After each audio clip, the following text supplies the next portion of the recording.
welcome to my lower body power workout. I really hope you liked the previous hypertrophy workout videos, but now it's time to get stronger.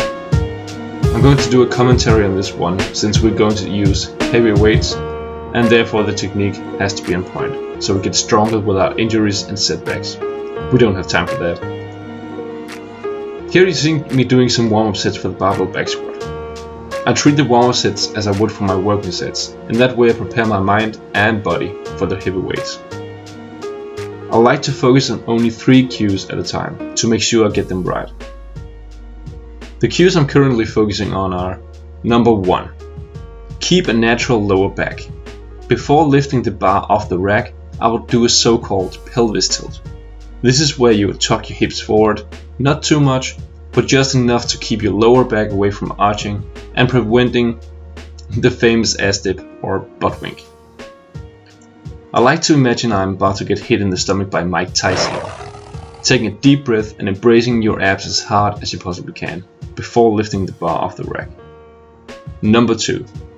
Before every rep, I redo the first step with a big inhale, embracing the abs and then pulling the barbell down into my upper back. This creates a strong upper body stability and ensures you're tight. Number 3.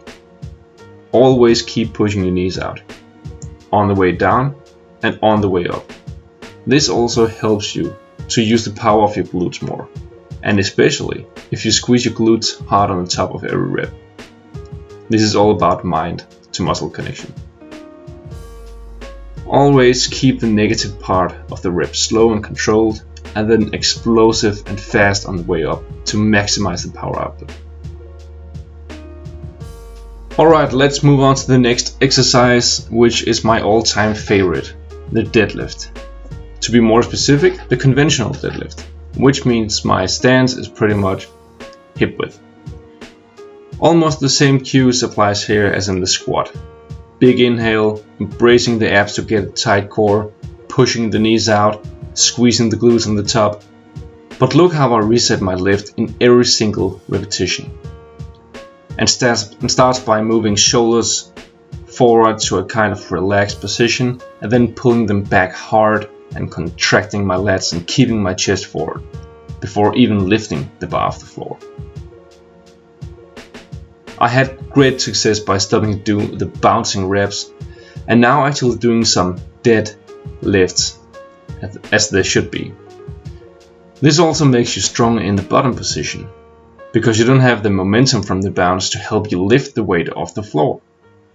Again, try to be as explosive as possible on the way up, squeeze the glutes in the top of the rep, and then lower the weight slow and controlled down. Many people are afraid of doing deadlift because it's dangerous and gets you injured. This is bullshit. Come on, don't bullshit me. Bullshit. Bullshit. Bullshit. Bullshit. Bullshit. You said so. It's all bullshit.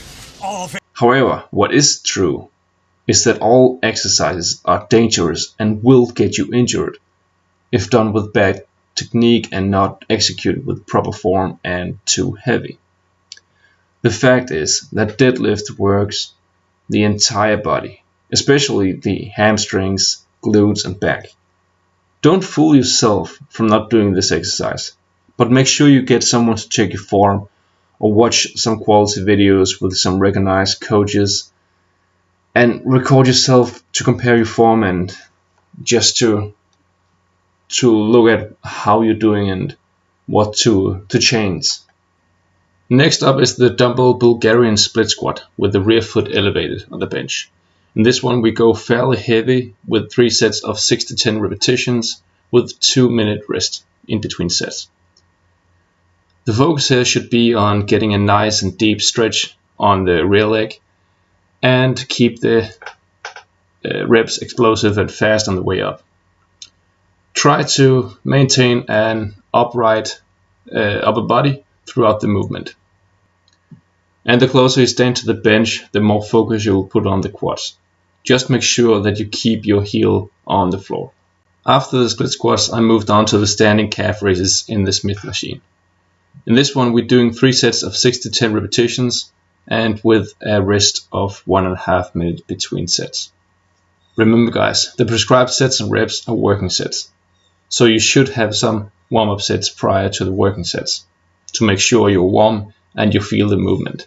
And especially in the calf exercises, you should really focus on squeezing and getting the stretch in the bottom of the exercise.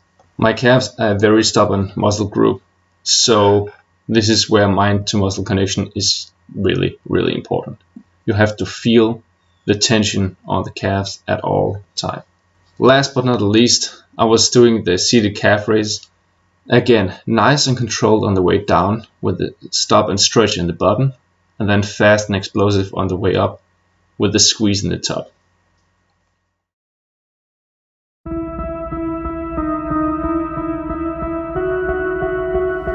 Can I tell you something that makes me feel like a monster?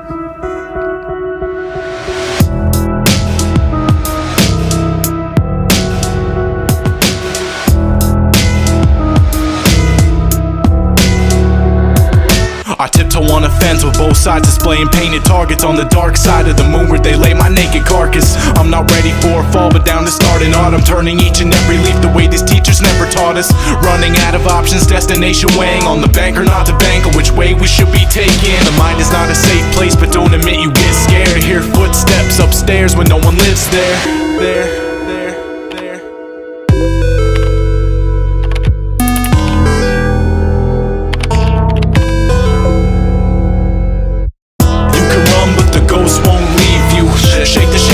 Light will never reach you. You're in too deep, don't let the night eat you. It's all in your head, it's all in your head. Yeah, you can run but the ghost won't leave you. Shake the shadows off, light will never reach you. You're in too deep, don't let the night eat you. It's all in your head, the monsters are dead. I crept along a path of flickering dim lights and washed my sins off in a swamp, begin life, alright. Broken mirrors thinking ugly was the motive of all of these angels pointing and laughing at my emotions. 15 posted at the skate park, coasting arm bloody scar.